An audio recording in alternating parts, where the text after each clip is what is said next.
तो चलो बेटा क्लास शुरू करते हैं। आज जिस टॉपिक को पढ़ने जा रहे हैं उसका नाम हो रहा है केमिकल एनर्जेटिक्स। और केमिकल एनर्जेटिक्स में बेटा अगर हम लोग बात करेंगे तो सिर्फ एक ही बात होगा, that is enthalpy of reaction.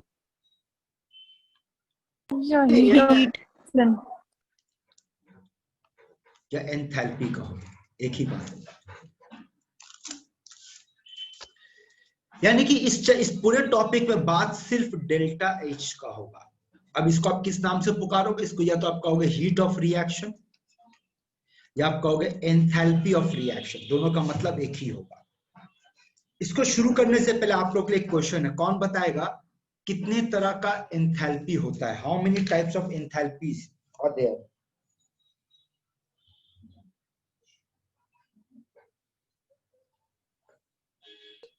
Sir 8। 8। Very good, बहुत अच्छा बेटा। और कोई आंसर? Any other answer? बोल बेटा, सोचो। एक तो 8 बोला, कोशिश तो कर। नहीं सर 4 सर। अच्छा 4, चलो फिर देख कोशिश कर, फिर 2 आ जाएगा। देख बेटा अभी 8 से 4 का है, 4 से 2 पे आ जाएगा। देख देख देख बेटी लोग, तुम लोग बोल बेटा कितने तरह का एंथैल्पी होता है? सर 2। देवार्गो बोल कौन सा टाइप ऑफ एंथैल्पी? देवार्गो 4 ही लगता है। अब आंसर सुन ले बेटा और लॉजिक समझ ले, कितने तरह का एंथैल्पी होता है? आंसर है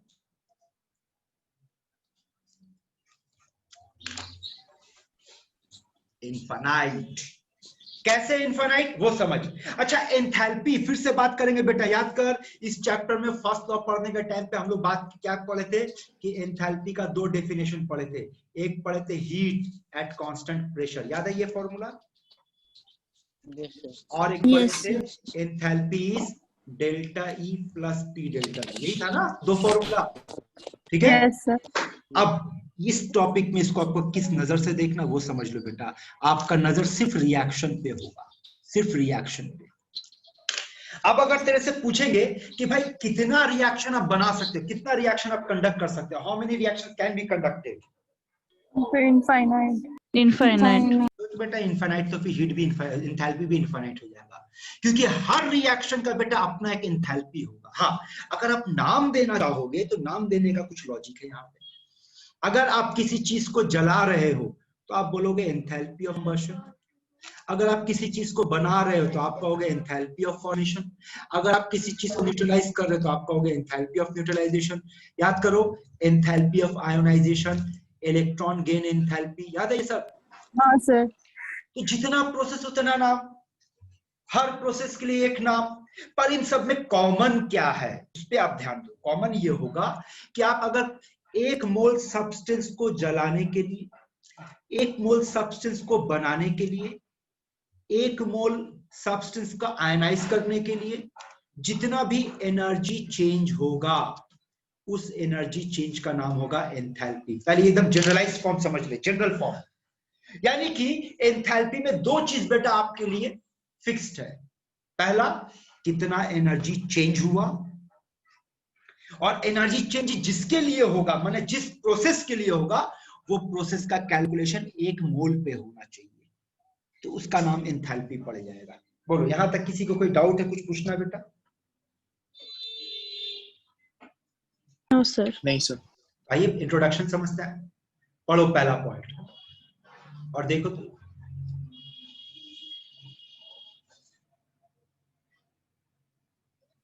देखो ना, आप लोग को हम क्या बताए थे, एक वर्ड यूज किए थे बेटा, एनर्जी चेंज। अब एनर्जी चेंज तो 2 ही तरीके से हो सकता है, या तो एनर्जी, देखो तो बात समझ में आ रहा है? Yes sir. या तो एनर्जी एब्जॉर्ब होगा या एनर्जी रिलीज होगा। यानी कि इससे एक चीज और भी तय हो गया कि प्रोसेस जो होगा या तो एक्सो होगा या एंडो होगा, कहानी खत्म। इतनी से तो बात है। आ रहा बात समझ में? हाँ। और साथ ही साथ आप लोग देखो, अगर आपको फॉर्मूला का लिस्ट अगर बनाना हो एंथैल्पी के लिए तो देखो एंथैल्पी के लिए आपके पास कितना सारा फॉर्मूला हो जाएगा। एक तो फॉर्मूला होगा ये, एक फॉर्मूला हो जाएगा बेटा आपके पास ये, एक फॉर्मूला हो जाएगा आपके पास ये। अब आपके पास एक फॉर्मूला ये हो सकता है, और सबसे आखिरी वाले पे खास ध्यान रखना, bond energy of reactant minus bond energy of product. देखो तो बात समझ में आ रहा है? याद रखना इस पूरे में कि हर जगह पे प्रोडक्ट माइनस रिएक्टेंट आपका फॉर्मूला होगा, सिवाय बॉन्ड एनर्जी का। जब बॉन्ड एनर्जी का मामला आएगा तो रिएक्टेंट माइनस प्रोडक्ट होगा। जी सर। ठीक है। अच्छा एक बात बता, तो बॉन्ड को तोड़ने के लिए एनर्जी देना पड़ता है या एनर्जी निकालना पड़ता है? क्या करना पड़ता है? एनर्जी देना पड़ता है। देना पड़ता है। देना पड़ता है ना। और बॉन्ड बनने के लिए एनर्जी लगता है। रिलीज होता है। हाँ। और अगर आपसे पूछा जाए डिफाइन केमिकल रिएक्शन, तो हम देखो तो ये कह सकते हैं केमिकल रिएक्शन का एक डेफिनेशन बता रहे हैं, that chemical reaction is a process in which old bond is broken and new bond is formed. हाँ सर। हाँ हाँ। अब एक हाँ। लॉजिक से सोचो, तो अब एक लॉजिक से सोचो, मान लो हमारे पास एक रिएक्शन हो रहा है A2B2 और प्रोडक्ट AB हो रहा है। अब अगर बात करेंगे, ये A का बॉन्ड है बेटा, ये B का बॉन्ड है और ये AB का बॉन्ड है। इसमें हमको एनर्जी देना होगा तोड़ने के लिए, इसमें एनर्जी देना होगा तोड़ने के लिए, और इससे एनर्जी हम लोगों को मिलेगा, बनने के बाद एनर्जी मिलेगा, है ना। अब सोचो कि आपको एनर्जी 10 जूल दिए, 20 जूल दिए और आपको 20 जूल मिला, तो बोल क्या मतलब निकलता है इसका? सर 10 जूल माने एनर्जी। सर हम ज्यादा दिए। सिंपल बोलना सर, एंडोथर्मिक हो गया। हाँ हाँ हाँ हाँ। नहीं सोचो, हाँ हाँ। है ना। और अगर हम फॉर्मूला का इस्तेमाल करें तो देखो, तो फॉर्मूला में ऐसे लिख सकते हैं कि enthalpy equals to bond energy of reactant minus bond energy of product. So reactant is 30, product is 20, so answer is +10। तो प्लस का मतलब ही तो एंडो हो गया। हाँ हाँ। तो ये जो बेटा एंडो और एक्सो का कंसेप्ट आपको दिया गया ना, वो एक्चुअली में बॉन्ड एनर्जी से लिया गया है, कि रिएक्टेंट का बॉन्ड एनर्जी माइनस प्रोडक्ट का बॉन्ड एनर्जी। ठीक है, यहाँ तक इंट्रोडक्शन समझ में आया बेटा लोग? हाँ हाँ। ठीक है। अब आइए बात करते हैं क्या क्या फैक्टर्स है जो एंथैल्पी पे इफेक्ट करेगा। आपके सामने एक एक फैक्टर रखते जा रहे और कुछ नहीं बोलेंगे बेटा। आप में से किसी को भी कुछ डाउट होगा आप पूछोगे, अदरवाइज बोलोगे सर आगे बढ़िए। आप लोग खुद देखो, पढ़ो और बताओ।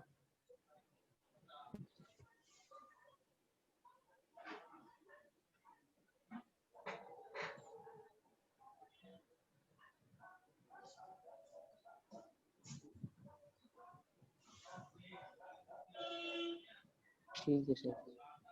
है ना। इस दो एग्जांपल से ये साबित नहीं हो रहा कि अगर फिजिकल स्टेट बदल गया तो देखो तो एंथैल्पी बदल गया। इक्वेशन तो सब कुछ सेम है, हाइड्रोजन गैस ऑक्सीजन गैस, है ना। बस यहाँ पर पानी जो है गैस के फॉर्म में बना, ये लिक्विड के फॉर्म में बना। Just because of this change हुआ। इससे ये साबित होता है कि रिएक्टेंट या प्रोडक्ट का फिजिकल स्टेट बदलने पे एंथैल्पी बदल सकता है। बोलो ठीक है। Yes sir. और ये लाइन पढ़कर देखो तो समझ में आ रहा है।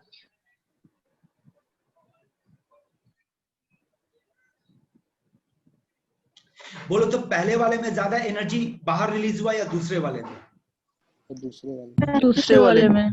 दूसरे वाले में। तो पहले वाले में एनर्जी कम क्यों हो गया?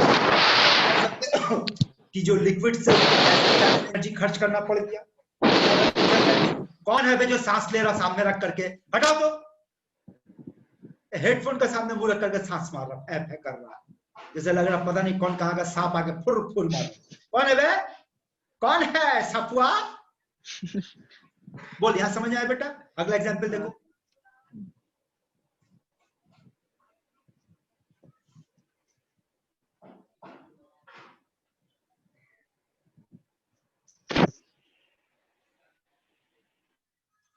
और ये लाइन पढ़ करके देखो। ठीक है सर। Yes sir. पढ़ो इसको। एक एलोट्रॉप को दूसरे एलोट्रॉप में कन्वर्ट करने का प्रोसेस का नाम याद रखना, एंथैल्पी ऑफ ट्रांजिशन या हीट ऑफ ट्रांजिशन के नाम से पुकारेंगे बेटा। Conversion of one allotropic form to another is called enthalpy और हीट ऑफ ट्रांजिशन। क्लास 12 याद कर बेटा, तुम लोग को जब हम ग्रुप 16 पढ़ा रहे थे वहां पर ऑर्थोरोम्बिक सल्फर, याद है सल्फर का हम लोग का ट्रांजिशन पढ़े थे कि एक एलोट्रॉप को दूसरे एलोट्रॉप में ले जाने के लिए 369 क्रिटिकल टेम्परेचर याद है। नहीं, क्रिटिकल टेम्परेचर नहीं बेटा, उसको ट्रांजिशन टेम्परेचर कहेंगे। Sorry sorry. ठीक है, चलिए अगला एग्जाम्पल पढ़ो बेटा, देखो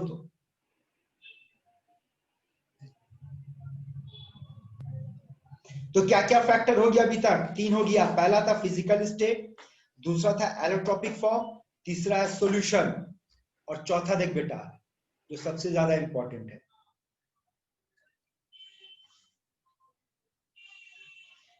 याद रखना इस इक्वेशन का नाम क्या है बेटा? किरचॉफ्स इक्वेशन कहते हैं।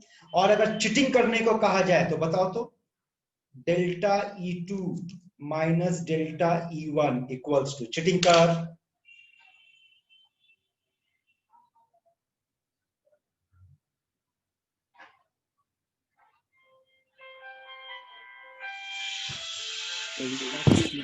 Delta CV T2 minus T1। Hello बोल बेटा। एक मिनट होल्ड कर, मेरा पास तेरा फोन है बेटा, इशू हमको क्यों पकड़ा दी? हेलो ठीक है, देख तो यस सर। तो 4 फैक्टर याद रखना, physical state, allotropic form, solution and temperature. ठीक है, अब देखो कितना तरह का एंथैल्पी हो सकता है, जिसमें अभी तो बहुत कुछ हम लिखे भी नहीं है, कुछ सिलेक्टेड आपको दिखा रहे हैं। तो याद रखना बेटा, एंथैल्पी का टाइप वो प्रोसेस के ऊपर डिपेंड करेगा, और इस वक्त जो हम लोग फोकस करने वाले बेटा, हम लोग का जो ध्यान होगा वो इस पे होगा, इस पे होगा और इस पे होगा। बाकी नोट्स में आप लोगों को भेज दिया गया, पढ़िएगा वहां पर। अभी इस 3 पे बात करेंगे और कुछ लैंग्वेज सिखाएंगे, वो लैंग्वेज पे ध्यान दो। ये जो इसको आप क्या पढ़ोगे, आप इसको पढ़ोगे, देखो लैंग्वेज सीख लो बेटा, आप इसको पढ़ोगे enthalpy of reaction delta H। लेकिन अगर रिएक्शन का कोई, देखो डेल्टा H के साथ अगर कुछ ना लिखा जाए तो समझ जाना ये किसी रिएक्शन का एंथैल्पी है, लेकिन अगर उसके साथ कुछ लिख दिया जाए तो आपको समझ जाना होगा कि वो रिएक्शन किस प्रोसेस को फॉलो कर रहा है। तो जैसे कि अगर आपको लिखा जाए डेल्टा HF, तो आप इसको पढ़ोगे एंथैल्पी ऑफ फॉर्मेशन, और बेटा इसको पढ़ोगे स्टैंडर्ड एंथैल्पी ऑफ फॉर्मेशन। ठीक है, अब यहाँ पे एक लैंग्वेज सीखो। अगर आपसे कहा गया standard enthalpy of formation of carbon dioxide, तो नियम सुनो, हाउ टू राइट, रूल सुन लो बेटा, how to write the thermodynamical equation depending on process. अब ये बताओ, मेरे से कोई भी एक बंदा बात करना, कोई भी एक आदमी बात करना, बोल बेटा यहाँ पर किसका फॉर्मेशन का बात हो रहा है? CO2। तो इक्वेशन बनाने का नियम सुनो बेटा, सबसे पहले जिसका फॉर्मेशन कहा जाए उसको फॉर्म कर दो, बना दिए। अब बाएं तरफ लिखने का नियम ये होगा बेटा, ये फॉर्मेशन के मामले में, हर जगह पे नहीं इस्तेमाल करना है, फॉर्मेशन के मामले में, कि बाएं तरफ में आपको लिखना है elements in their elementary state. देखो एक वर्ड यूज कर रहे हैं यहाँ पे, क्या हम लोग क्या लिखने वाले हैं? Element in their elementary state. अब इसका क्या मतलब है, चलो समझते हैं। बोलो कार्बन डाइऑक्साइड में कौन कौन सा एलिमेंट है? बोलो कार्बन और ऑक्सीजन। कार्बन और ऑक्सीजन है ना। अब यहां देखो, अब बोल कार्बन का एलिमेंट्री स्टेट क्या है? C2 C3 C4। ऑक्सीजन क्या? O O2 O3 O4। जवाब दे। C और O2। C होगा और O2 होगा, है ना। और इसका सॉलिड है गैस। तो समझ में आया, element in their elementary state. Carbon का एलिमेंट्री स्टेट ये होता है बेटा, ऑक्सीजन का एलिमेंट्री स्टेट ये होता है। बोल बात समझ में आ रहा है? हाँ ठीक है, अब बैलेंस करो इक्वेशन को।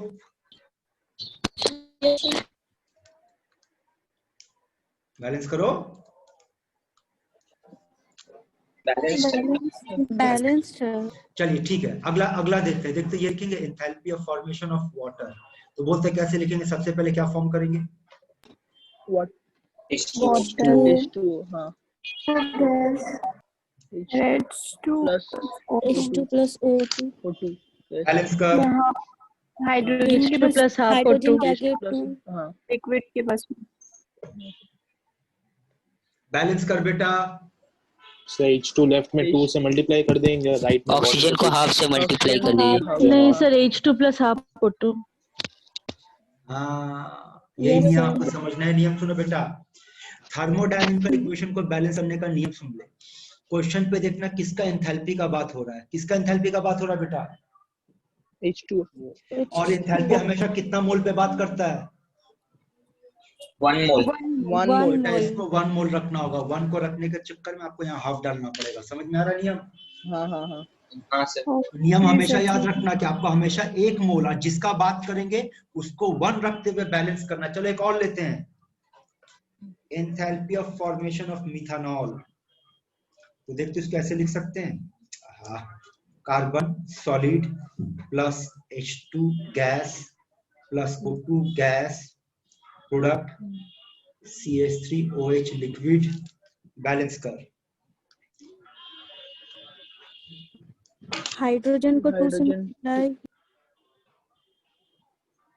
हाँ यस सर। सर। हाँ सर। हाँ हाँ है नियम समझ में आया बेटा? हाँ। तो जिसका एंथैल्पी पे बात होगा आप उसको 1 रख करके काम करो, ठीक है। अब आओ अगले पे बात करते हैं, and that is enthalpy of combustion. मान लो आपसे कहा गया एंथैल्पी कंबशन ऑफ हाइड्रोजन, तो बोलो तो कैसे लिखोगे आप?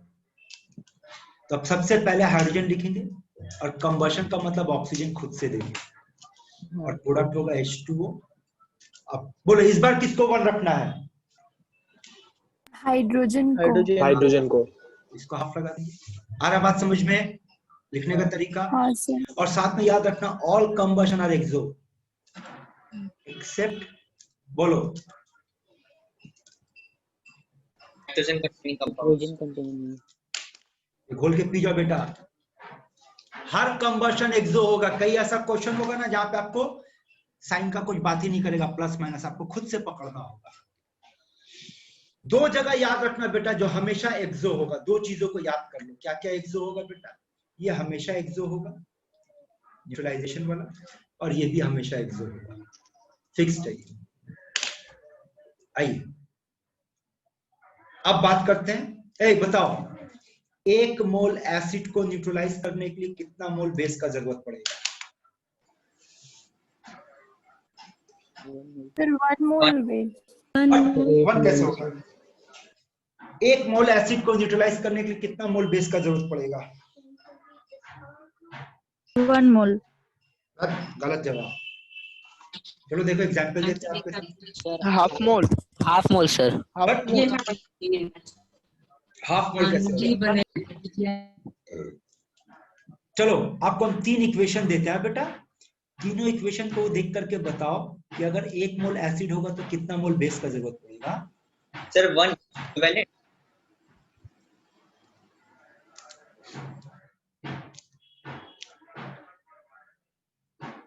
बोलो।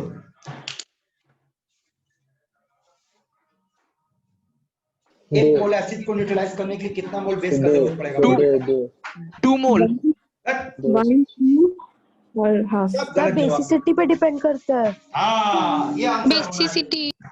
आपका जवाब होना चाहिए। सर एग्जैक्ट नहीं बोल सकते, किस बेस के साथ कौन सा एसिड रिएक्ट कर रहा है, सब कुछ इस पर डिपेंड करेगा। यानी कि जब तक हमारे पास इक्वेशन नहीं होगा हम लोग नहीं बोल सकते हैं, है ना। अच्छा अगला सवाल, एक इक्विवेलेंट एसिड के लिए कितना बेस का जरूरत पड़ेगा? Equivalent base. हाँ, इसको क्या कहते हैं बेटा? इसको कहते हैं और नॉन इक्विवेलेंस। इसीलिए जितना भी डेफिनेशन यहां देखो जो आपको पढ़ाया जाएगा, सर सुनो पहले मेरे को बोल लेने दो। यहाँ पे जितना भी इक्वेशन पढ़ाया जाएगा सिर्फ यही बात करेगा 1 इक्विवेलेंट पे, बाकी सब 1 मोल पे बात करेगा। सबका सब 1 मोल पे बात करेगा। बोलो अब क्या बोलना है?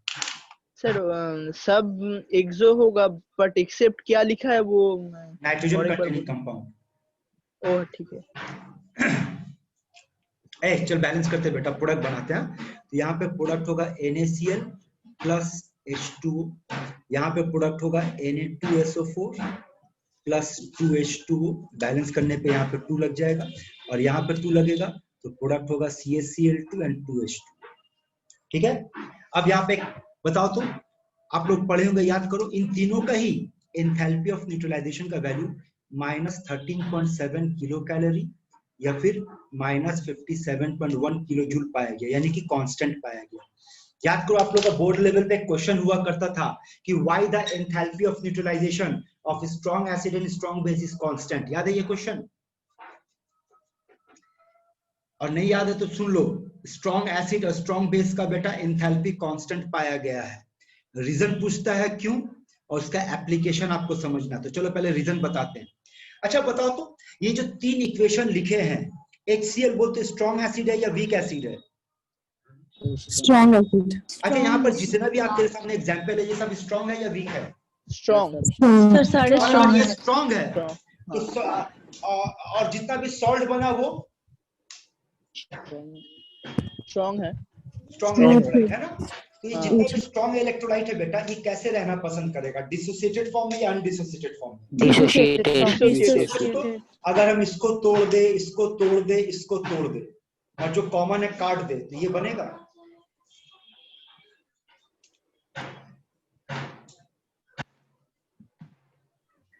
हाँ सर। Yes, sir.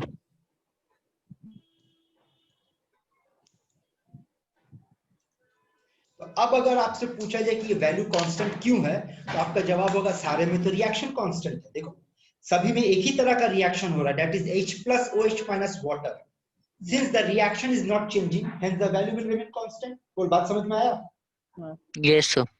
ठीक है। Yes sir. और एक मजेदार चीज सुन लो, ये जो वैल्यू दिया गया ना -13.7 किलो कैलोरी, इसका यूनिट होता है 7 किलो कैलोरी। बोल पर मोल ना पर इक्विवेलेंट? पर इक्विवेलेंट। पर मोल। हाँ, ये देखो गड़बड़ हो गया फिर से। अब यहाँ लैंग्वेज को सीखो और लैंग्वेज के साथ साथ डेटा को समझने का कोशिश करो।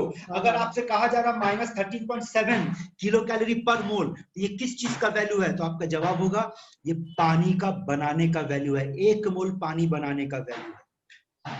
लेकिन ये वाला पानी बनाने का वैल्यू नहीं है, ये इसको मत कर दे। देखो ये भी बात की थे ना, पानी बनाने का बात किए थे। तो ये पानी कैसे बना? अपने एलिमेंट का एलिमेंट्री फॉर्म से बना। लेकिन यहां पानी कैसे बना? एसिड से और बेस से बना। ये दोनों में फर्क है। तो सुन लो, इसको स्टेटमेंट में कैसे कहा जाएगा, आपको कहना है since the neutralisation between strong acid and strong base is actually the formation of water, hence the value remains constant. बोल बेटा, समझ आ रहा बात?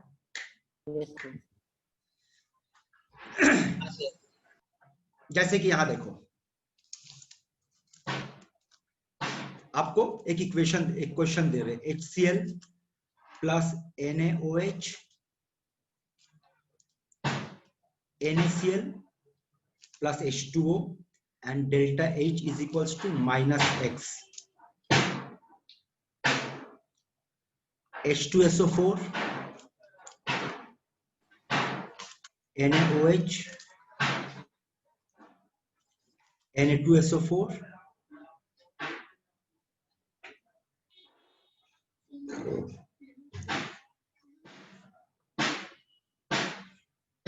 2H2O, delta H is equals to -Y।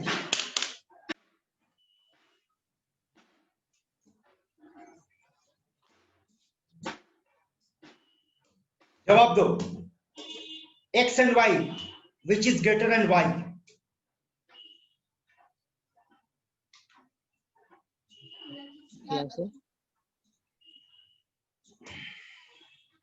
ये क्वेश्चन बेटा, ये क्वेश्चन जानते हो शायद WBJ में आया हुआ है या JEE मेंस का क्वेश्चन था। क्वेश्चन था कि what is the relation, option था x equals to y, x equals to 2y, 2x equals to y, ऐसी कुछ इक्वेशन ऑप्शन था। तो सुन, बोल यहाँ पे x is equal to y। नहीं, यहाँ पे x इक्वल्स टू y नहीं है बेटा, पहले सुनो। बोलो यहाँ कितना पानी बना? 1 मोल। तो 1 मोल पानी के लिए आपका एनर्जी -x रिलीज हुआ। यहाँ कितना पानी बना बेटा? 2 मोल। 2 मोल। तो बोल यहाँ पर 1 मोल पानी के लिए कितना एनर्जी रिलीज होगा? यानी कि इसका मतलब क्या होगा? -x is equals to -y/2। अब दोनों सेम हो गया, तो आंसर क्या होगा? 2x equals to y। समझ आया क्वेश्चन? हाँ। ठीक है। और देख कैसा क्वेश्चन पूछा जाएगा, यहाँ देखो आपसे पूछा जाएगा, आपसे कहा जाएगा 0.1 मोल एसिड के साथ 0.2 मोल बेस दे दिया गया, और इस रिएक्शन के बाद कितना हीट रिलीज हुआ, आंसर दो इन किलो जूल।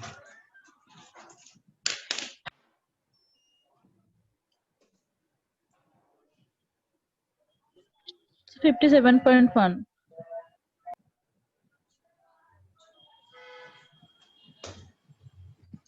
आंसर बोलो। 5.71. 5.71, वेल डन, किलो जूल।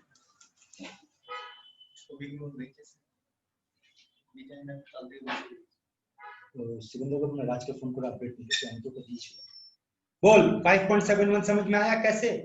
पहले ये बोल, एक बार 0.1 मोल एसिड के साथ HCl के साथ कितना मोल बेस रिएक्ट करेगा? 0.1. 0.1 मोल 0.1. है ना, हाँ। बेस रिएक्ट करेगा। तो पानी कितना बनेगा बेटा? 0.1. अब 1 मोल पानी बनाने के लिए इतना एनर्जी, तो 0.1 मोल के लिए कितना एनर्जी सोच लो। हाँ हाँ ठीक है। देखो समझ आ रहा है? हाँ हाँ। हेलो, नमस्कार।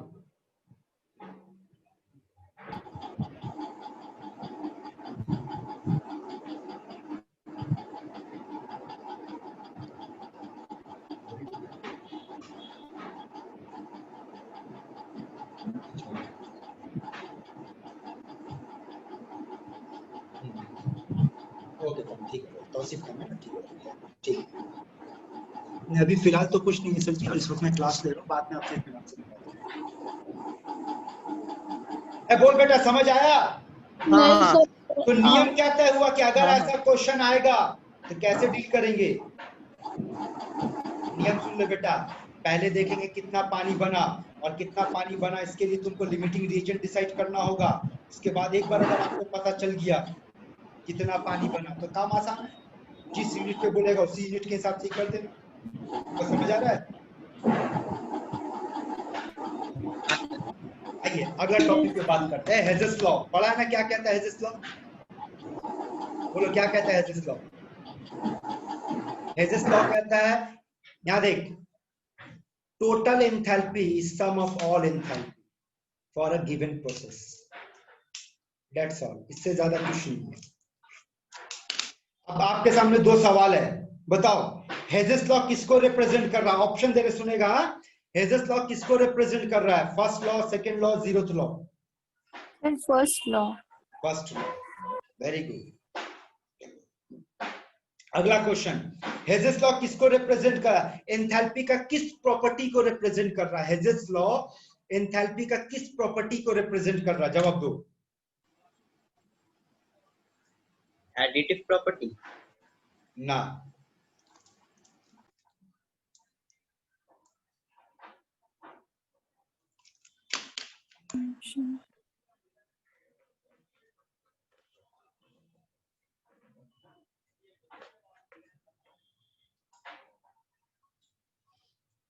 देख बेटा इस चैप्टर में या इस टॉपिक में जो हम लोग पढ़ने जा रहे हैं, इस टॉपिक में आपको थ्योरी बहुत ज्यादा नहीं, जो थ्योरी और लैंग्वेज पकड़ाना था पकड़ा दिया।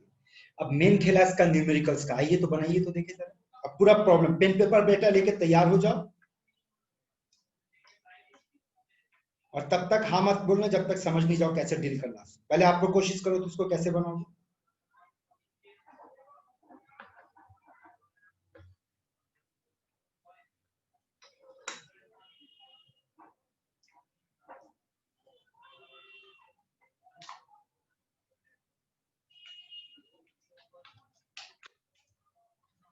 So option C.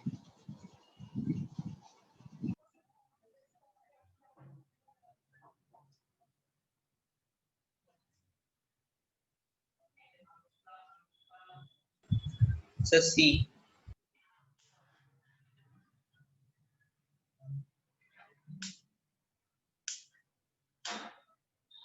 बाकी लोग बोल बेटा। यहाँ देखो जो नियम दिखाने जा रहे हैं बेटा, इसी नियम से मैक्सिमम प्रॉब्लम आपका सॉल्व होगा। और नियम है बेटा डिमांड एंड सप्लाई, इससे सॉल्व करना। ये देखिए दोनों सप्लाई है तुम्हारा और ये तुम्हारा डिमांड है। बस कुछ मत करो, डिमांड और सप्लाई को कंपेयर करो। यहां देखो आपको लेफ्ट साइड में 3 कार्बन का डिमांड है, सप्लाई देखो तो 1 कार्बन है, तो बोल क्या करेंगे, इसको इंटू 3 कर देंगे तो कितना हो गया -330 किलो जूल।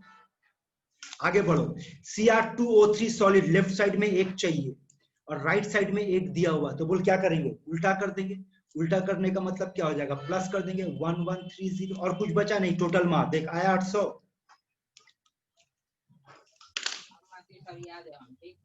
हाँ सर। समझ आ रहा है? डिमांड पकड़ो बेटा, सप्लाई पकड़ो, समझो कैसे है, क्या क्या मांगा है। आपको कोई इक्वेशन लिखने की जरूरत नहीं है, मेंटल कैलकुलेशन से किया जा सकता है। सिमिलर क्वेश्चन फिर से सॉल्व करो। सर वो CrO3 कैसे लाए, वो नहीं समझ में आया। हाँ बोलो। CrO3 वो वाला। चलो मेरा सवाल का जवाब दो, Cr2O3 का डिमांड क्या है? 1130। तुम बोलोगे सर लेफ्ट साइड में 1 मोल चाहिए। Yes sir. अब सप्लाई चेक करो क्या है, 1 मोल दिया, लेकिन राइट साइड में दिया, उल्टा तरफ कर दिया है ना। Yes sir. उसका मतलब आपको उल्टा करना पड़ेगा, उल्टा करने के लिए डेल्टा एच का साइन चेंज कर। Yes sir. समझे बेटा? चलो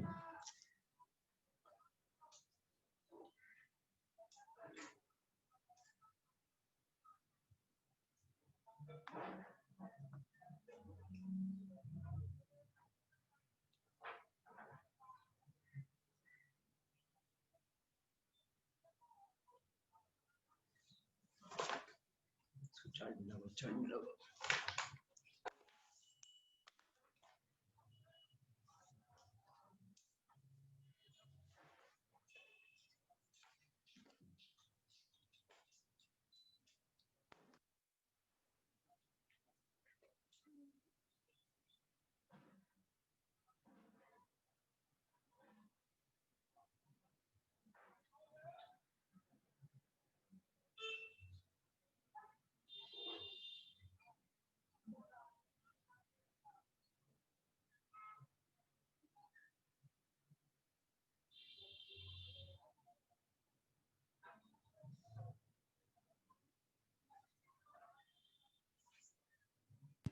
सर ऑप्शन नहीं आ रहा है।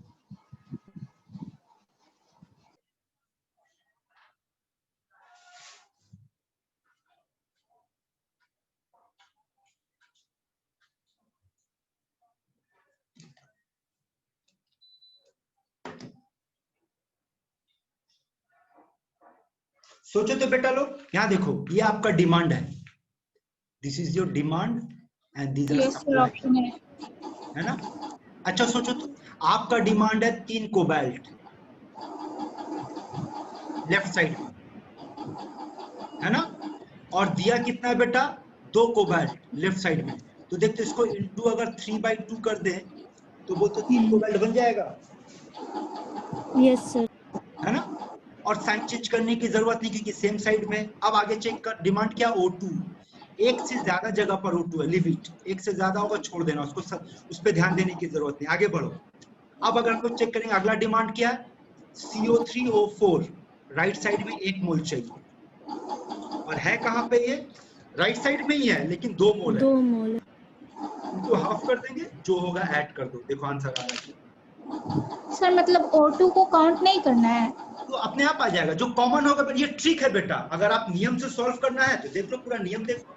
चलो इसको अगर 3/2 से मल्टीप्लाई करेंगे तो बोल क्या बन जाएगा, ये 3CO plus 3O2 this 3COO, यही आएगा। और नीचे वाले को हाफ से मल्टीप्लाई करेंगे तो क्या आएगा, बोल 3COO प्लस हाफ O2, यही आएगा ना। और ये 3/2 और यहाँ पर कितना आएगा बेटा, CO3O4। अब चलो तो दोनों इक्वेशन को ऐड करो, तो देखो ये और ये कट गया बेटा आपका, तो क्या बचा, 3CO 3/2O2 and half O2 will becomes, देखो तो डिमांड है वो आया कि नहीं, यही था ना हमारा डिमांड। Yes sir. लेकिन हम एग्जाम हॉल में इतना टाइम क्यों वेस्ट करने जाएंगे कि इक्वेशन लिख करके, हमको तो इक्वेशन से नहीं, जो काम इक्वेशन के साथ करना है वही काम डेल्टा एच के साथ करना है, तो हम डायरेक्ट डेल्टा एच पे वही काम करेंगे। चलो फिर से हाँ, अगला क्वेश्चन दिए, बोलो। चलो अगला क्वेश्चन दिए।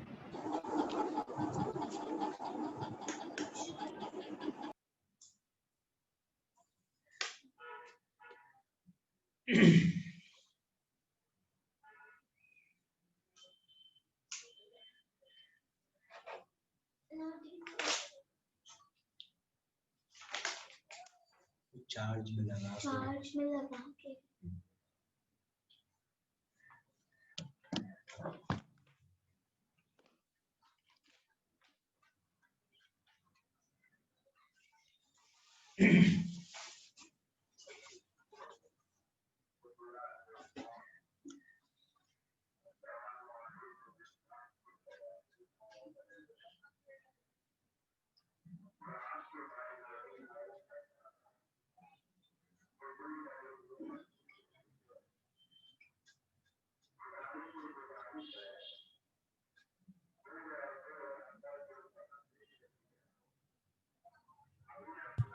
Sir B.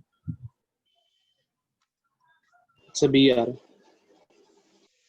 हाँ सर बी। देखो तो फिर से चलो चेक करो। आपका डिमांड है C2H4 लेफ्ट साइड में और सप्लाई है राइट साइड में। इसका मतलब क्या होगा, यहाँ पर हम लेंगे -52 कर देंगे। आपको चाहिए 6F2। अब देखो एक से ज्यादा F2 है, यहाँ पे भी है, यहाँ पे भी, छोड़ दो, अपने आप सेट हो जाएगा। आपको चाहिए 2CF4 राइट साइड में, और दिया राइट साइड में लेकिन एक है, तो इसका मतलब क्या करेंगे, 680 × 2 कर देंगे। आपका जरूरत है 4HF, दिया 2HF सेम साइड, तो साइन चेंज करने की जरूरत नहीं, सिर्फ मल्टीप्लाई करेंगे, ऐड करेंगे। देखो आता है कि नहीं। हाँ सर आ गया। सर बोलो। सर अगर कोई एलिमेंट एक्सेस में रहेगा तो उसको मल्टीप्लाई नहीं करेंगे और कंपाउंड रहेगा तो कर देंगे सर। कहाँ ऐसा कोई केस दिखाओ। जो CF4 में आप मल्टीप्लाई किए और 6F2 में नहीं, इसलिए पूछे। हाँ हाँ हाँ, किसमें मल्टीप्लाई किए बेटा? Sir CF4। हाँ CF4 में क्या मल्टीप्लाई किए? सर आप 2 बोले ना मल्टीप्लाई करने। तो क्यों किए, पहले उसका जवाब तो। डिमांड देखो ना तुम्हारा क्या है, तुमको कितना CF4 चाहिए? सर 2। तो क्या करोगे?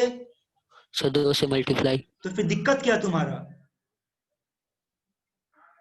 सर वो F2 गैस तुम F2 F2 के में पीछे सर। क्यों भाग रहे हो? आपको हम क्या बोले बेटा, एक बार में एक को पकड़ेंगे, सिर्फ उस पर ध्यान देंगे। अगर एक से ज्यादा जगह दिख गया छोड़ देंगे। तो तुम F2 के पीछे क्यों भाग रहा है? और तुमको अगर प्रूफ चाहिए तो जो काम किए बेटा, बैठ के तीनों इक्वेशन पे करो, सॉल्व करो। इतना टाइम है एग्जाम में तो कर लेना बैठ के।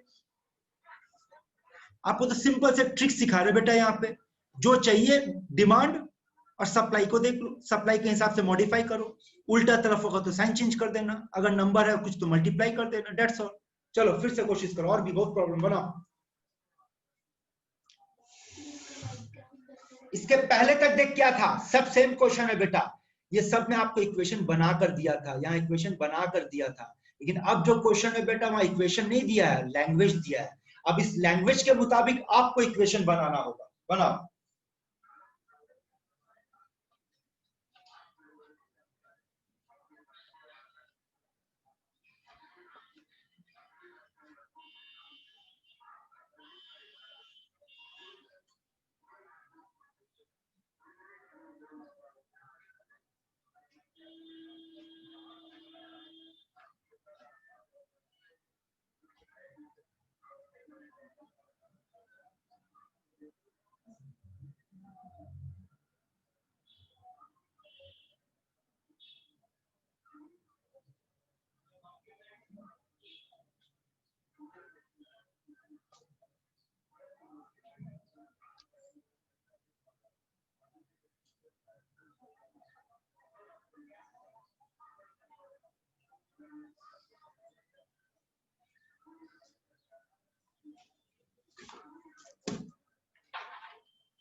कितना टाइम हो गया बेटा? 15:51 कितना है? 15 मतलब 3 बजे। हाँ सर नंबर C होगा सर 5476।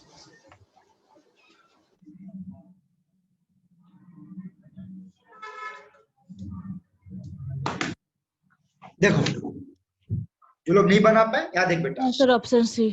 है ना? ठीक है, जो लोग बना लिए बेटा वेल डन, जो लोग नहीं बना पाए वो देखो फिर से देखो। इस बार का सप्लाई क्या है, पहले सप्लाई लिखते हैं। तो सप्लाई या फॉर्मेशन ऑफ ऑक्टेन, तो फॉर्मेशन ऑफ ऑक्टेन कैसे लिखेंगे? 8 कार्बन हो जाएगा बेटा, 9 हाइड्रोजन हो जाएगा, मिलकर के C8H18 बना देगा, और इसका डेल्टा H आपको दे दिया -250 किलो। और क्या है? Enthalpy of formation of CO2, तो CO2 का फॉर्मेशन है तो उसको फॉर्म कर दिए बेटा, इसका एंथैल्पी आपका -394। और कौन है? H2O का फॉर्मेशन, तो इसको भी फॉर्म कर दिए, और इसको फॉर्म करने के बाद आपके पास ऐसा कुछ आएगा -286। अब डिमांड पे आ जाओ। डिमांड क्या है? Calculate the enthalpy of combustion of this, इसको जलाना है ना। तो C8H18 को अगर हम लोग जलाते हैं तो प्रोडक्ट कार्बन डाइऑक्साइड होगा और प्रोडक्ट वाटर होगा। बैलेंस करने के लिए इसको 1 रख करके बैलेंस करेंगे क्योंकि इसी का एंथैल्पी निकालना है, इसलिए यहाँ 8 कार्बन लगा देंगे, यहाँ 9 हाइड्रोजन लगा देंगे।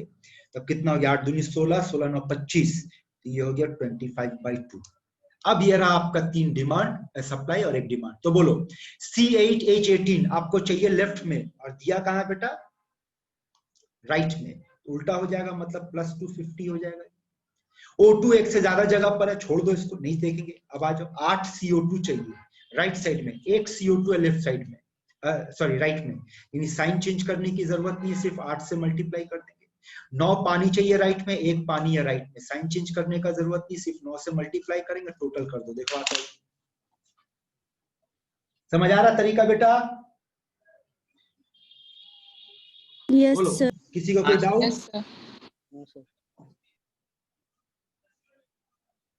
आइए अगला क्वेश्चन दिए।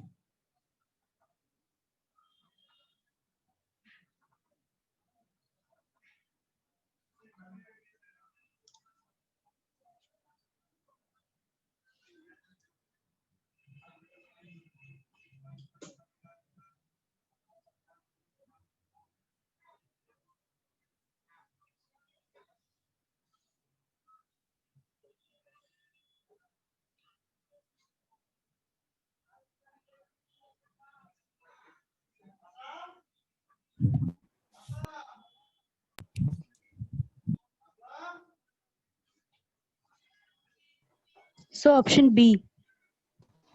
So option C होगा sir. Option B. So option C.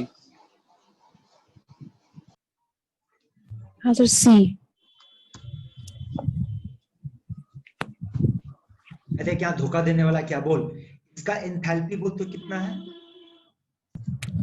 -x। हाँ, क्योंकि देखो यहाँ क्वेश्चन एंथैल्पी नहीं एनर्जी के फॉर्म में दिया, इतना एनर्जी रिलीज हुआ तब, और होना भी चाहिए बेटा, कंबशन प्रोसेस है तो ये तो एक्सो ही होगा। और ठीक उसी तरीके से इसका डेल्टा H क्या है यहाँ पे? -y किलो जूल, और ये दोनों आपका सप्लाई है। डिमांड चेक कर, heat of formation of CO, तो फॉर्मेशन ऑफ CO का मतलब क्या होगा? यही आपका इक्वेशन हो गया, फॉर्मेशन ऑफ CO।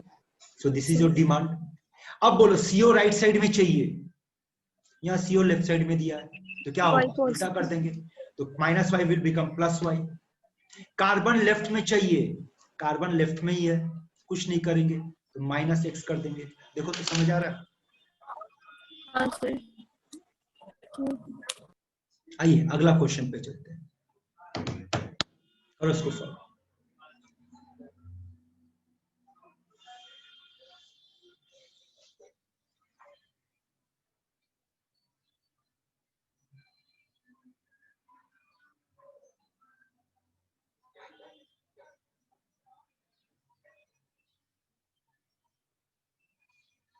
अच्छा, ये सब थोड़ा सा प्रिंटिंग एरर है बेटा, ये माइनस है, ये माइनस है, और ये -818 है, हाँ? छोटा हो गया।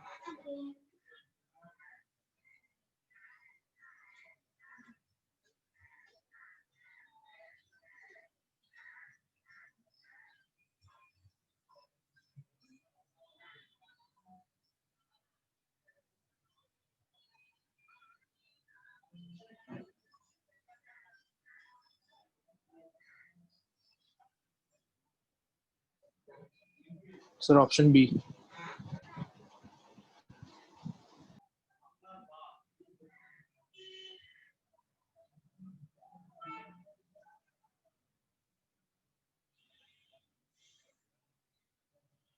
Sir B.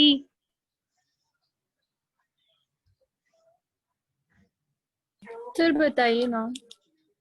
बेटा एक ही तरह का प्रॉब्लम हम लोग इतनी बार बना चुके हैं, अगर अब भी गड़बड़ कर रहे हैं तो फिर जानना बहुत जरूरी है कि बेटा आप गड़बड़ कहाँ कर रहे हो, क्योंकि सेम प्रॉब्लम बना रहे बेटा, अभी तक नया कुछ नहीं किया, बस वही डिमांड सप्लाई का। बताओ ना इस बार का सब डिमांड क्या है, तो मतलब क्या है, H2O2 H2O2 ये आपका डिमांड है। चलो बोलो, आपको लेफ्ट साइड में H2 चाहिए एक, है ना बेटा? Yes sir. और लेफ्ट में एक है, यानी कि अपना -285 एज इट इज रहेगा। अब O2 एक से ज्यादा जगह पे आ गया, छोड़ दे बेटा, छोड़ देना है ना? अब देखो H2O2 तुमको कहाँ चाहिए, राइट साइड में एक चाहिए और लेफ्ट साइड में दो है, तो बोल क्या करेंगे, हाफ से मल्टीप्लाई। उल्टा भी करेंगे और हाफ से मल्टीप्लाई भी करेंगे, होगा? हाँ सर। लेकिन इस चक्कर में गड़बड़ ये हो गया कि हम पहला इक्वेशन का तो इस्तेमाल कर लिए, तीसरा भी कर लिए, दूसरा वाला का अब सोचो तो लॉजिकली दूसरा वाला को क्या करना चाहिए, क्योंकि मेरे पास अल्टीमेट इक्वेशन में N2H4 नहीं है और अभी अभी इस इक्वेशन को हम उल्टा किए, है ना? सोचो, हाँ सर। है ना? उल्टा किए और उल्टा करके किससे मल्टीप्लाई किए बेटा, हाफ से। हाफ से। तो इसका मतलब यहां पे भी हमको हाफ से मल्टीप्लाई करना होगा, ताकि राइट साइड में N2H4 और जब ये इस तरफ आएगा, ये लेफ्ट साइड का N2H4 राइट साइड का वो कट जाना चाहिए, यानी इसका मतलब ये क्या होगा, -622 इंटू हाफ। अब बाकी का आपका कैलकुलेशन है, करके देखो बन जाएगा। जी सर ठीक। चलो अगला क्वेश्चन।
दिल्ली।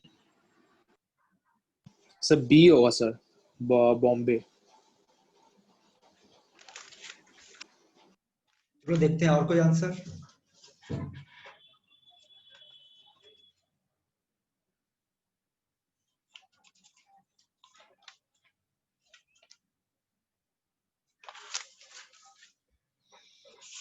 देखो आ रहा है, बॉम्बे आ रहा है। फिर बी। बोले इस बार किस फॉर्मूला से हम लोग सॉल्व करेंगे बेटा, यहां देखो लिख सकते हैं, enthalpy is equals to total bond energy of reactant minus total bond energy of product. और इस बार हमारा इक्वेशन क्या है देखो, तो यहां से सोचो तो, यहां से इक्वेशन होगा N2 + 2H2 गिव्स N2H4, यानी कि आप इसको ऐसे भी लिख सकते हो, N triple bond N + 2 × H single bond H gives N single bond H H H and H। अब देखो इसको इस्तेमाल कैसे करना है, बॉन्ड एनर्जी ऑफ रिएक्टेंट के जगह पे हम लिख सकते हैं bond energy of N triple bond N + 2 × bond energy of hydrogen single bond hydrogen. ये हो गया आपका रिएक्टेंट साइड। अब आ जाओ प्रोडक्ट में, तो प्रोडक्ट में ये लिख सकते हैं bond energy of nitrogen single bond nitrogen + 4 × bond energy of nitrogen single bond hydrogen. बाकी वैल्यू पुट करना है, लिखने का तरीका देखो क्लियर करो, बाकी वैल्यू पुट करोगे हो जाएगा बेटा।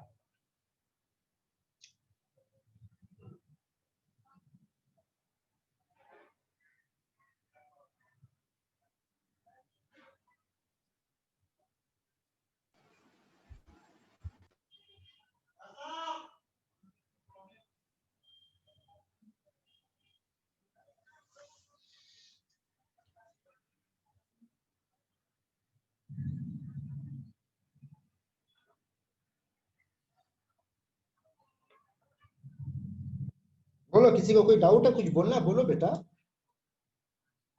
नो सर ठीक है। ठीक है, आगे बढ़े। Yes sir. अगला क्वेश्चन की बनाओ बेटा इसको।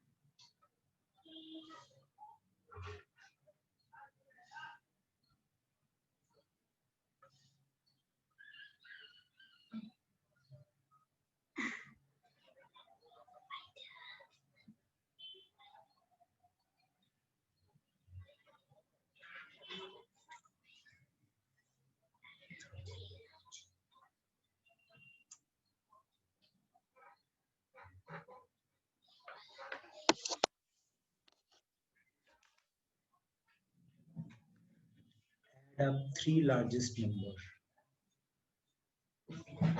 in the following.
करना क्या, तुमको खुद ही नहीं पता क्या कर रहे हो बेटा।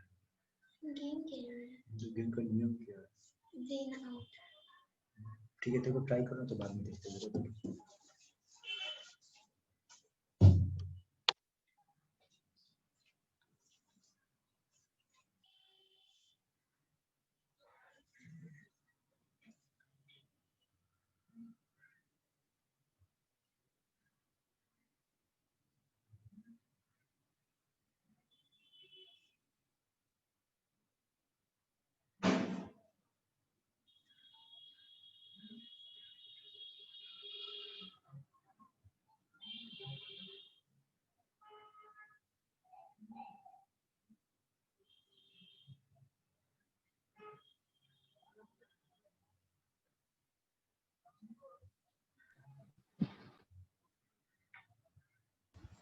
सर बॉम्बे।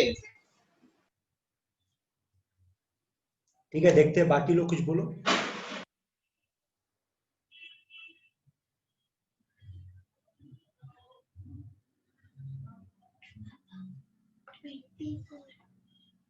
हो गया।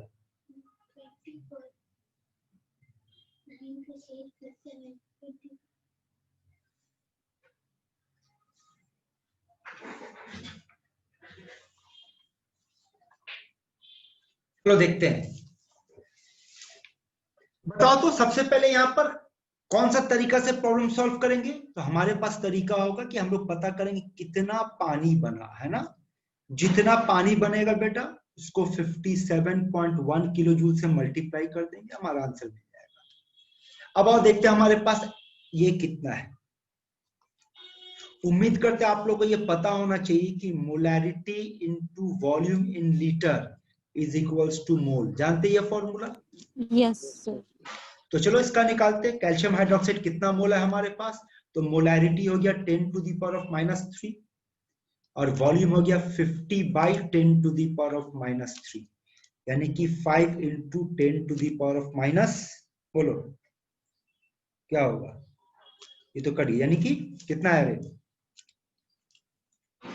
50 मोल, यही है ना?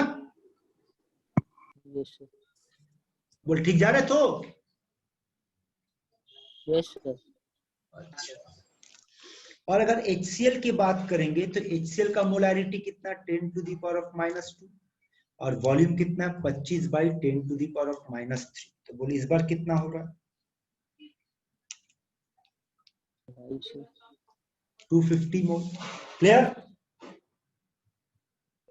यस अब ये बताओ, रिएक्शन से हम ये कह सकते हैं, 20 ये बाई 10 माइनस बाई 1000। बाई 1000 होगा तो 10 हाँ सर। वही हम बोले, हम तो कुछ तो गड़बड़ कर रहा है, कोई कुछ बोल भी नहीं रहा है बेटा, सही बोले है ना? बाई 1000 होगा तो ये तो पूरा खेल बदल जाएगा। आओ देखते हैं। तो बोल, बाई हो जाएगा 10 टू द पावर ऑफ 3, तो अब तो नहीं कटेगा, तो बोला अब क्या होगा? 5 into 10 to the power of -5 होगा, और यहाँ पे होगा 23, तो ये हो जाएगा 10 to the power 25 into 10 to the power of -5। Clear है? ये ठीक है? बोल। हाँ सर। Yes sir. और रिएक्शन से हम लोग को ये पता चलता है बेटा कि 2 मोल HCl के साथ 1 मोल कैल्शियम हाइड्रोक्साइड रिएक्ट करेगा। तो बोल, अब लिमिटिंग रिएजेंट कौन है इसमें? कौन पूरा पूरी खर्च हो जाएगा, कौन बच जाएगा? HCl बच जाएगा। हाँ, HCl बच जाएगा, है ना? क्योंकि हम लोग अब ये कह सकते हैं कि अगर calcium hydroxide 5 into 10 to the power of -5 है, और यहाँ से पता चल रहा है जितना कैल्शियम हाइड्रोक्साइड होना चाहिए इसका डबल एसिड होना चाहिए, तो इसका मतलब ये खर्च नहीं होगा। खर्च कितना होगा? 10 into 10 to the power of -5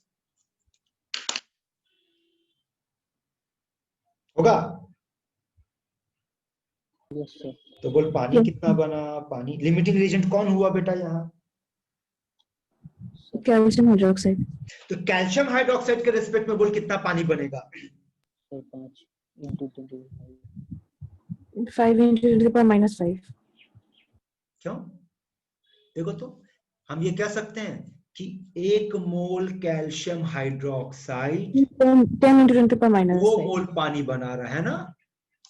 तो 5 into 10 to the power of -5 कितना बनाएगा? 10 to the power of -4 mole पानी। बोलो ठीक है? Yes sir. अब 1 मोल पानी बनाने के लिए मेरा एनर्जी कितना है? 57.1 into 10 to the power of 3 kilo joule को, ये है ना, किलो जूल को जूल में लेकर के चले आए। अब इंटू कर देते हैं 10 टू द पावर ऑफ -4, तो कितना हो गया बेटा? बोल, 5.71। ये आपका आंसर आएगा, जो कि हमारा कोई ऑप्शन में नहीं है। कैसे लाया बे तेरा ऑप्शन बी? वेदांत, तुम बोला ना ऑप्शन बी। सर मेरा जूल में आ रहा था, मतलब उस 8 9 वैसा कुछ आ रहा था, तो मैंने देखा सब किलो जूल में था, तो मुझे लगा बी होगा।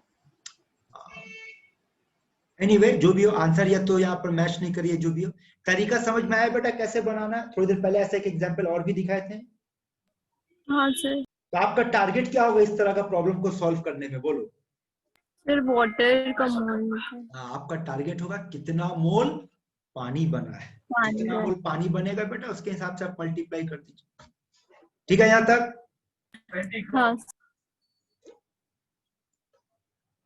किसी कुछ पूछना है बेटा? नो सर, ठीक है। तो सुनो, तो यहाँ पे बेटा जो हम लोग पढ़ रहे थे, ये चैप्टर हमारा कंप्लीट हुआ, डेट इज थर्मोडायनेमिक्स का जो। अच्छा, एक क्वेश्चन और भी है यहाँ पर, चलो इसको सॉल्व कर दो, देखे जरा, इसके बाद बात करते हैं। उससे पहले एक मिनट हमको इस क्वेश्चन को थोड़ा सा क्रॉस चेकिंग करने दो। कहाँ गया? क्या था बेटा ये?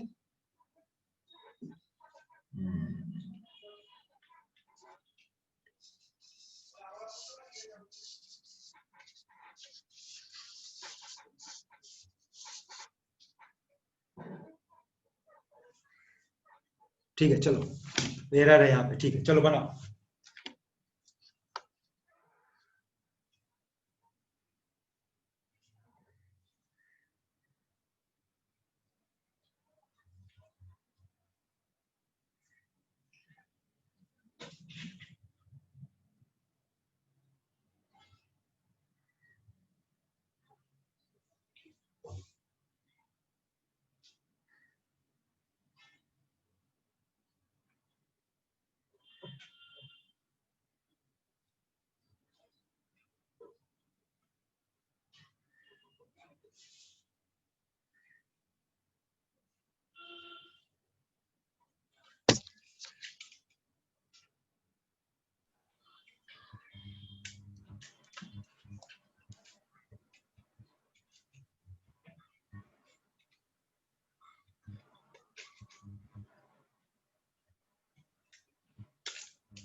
सर -54.2.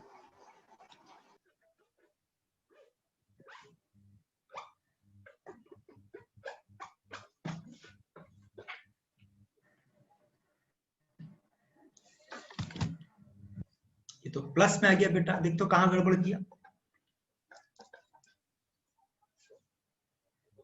आंसर भी माइनस है। ठीक है चलो देख लेते हैं। इस बार भी वही मामला है, आपको इक्वेशन बनाकर नहीं दिया गया, आपको इक्वेशन क्रिएट करना होगा, है ना।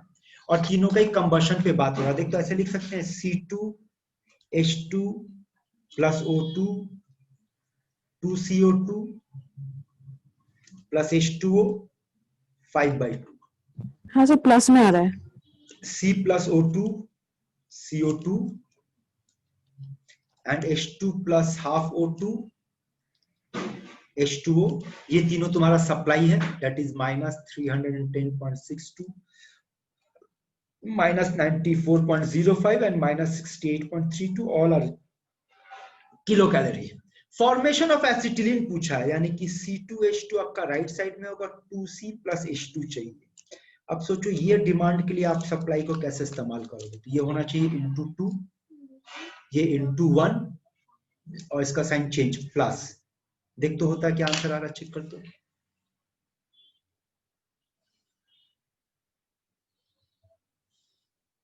हाँ प्लस में आ रहा है, प्लस आ रहा आंसर? हाँ सर। क्लियर?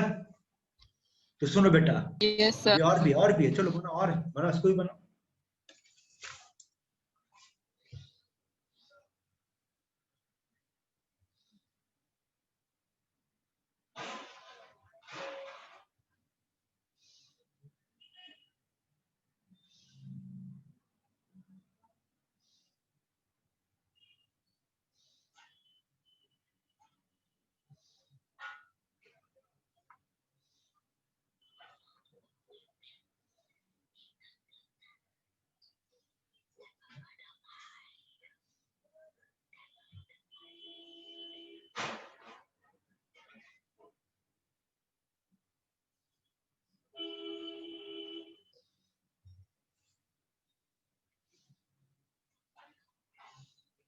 So C.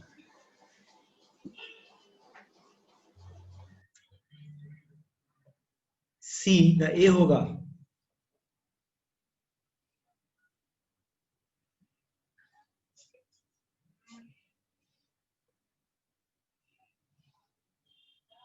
से एंथैल्पी ऑफ कॉम्बिनेशन की बात हो रहा है ना, माइनस में होगा।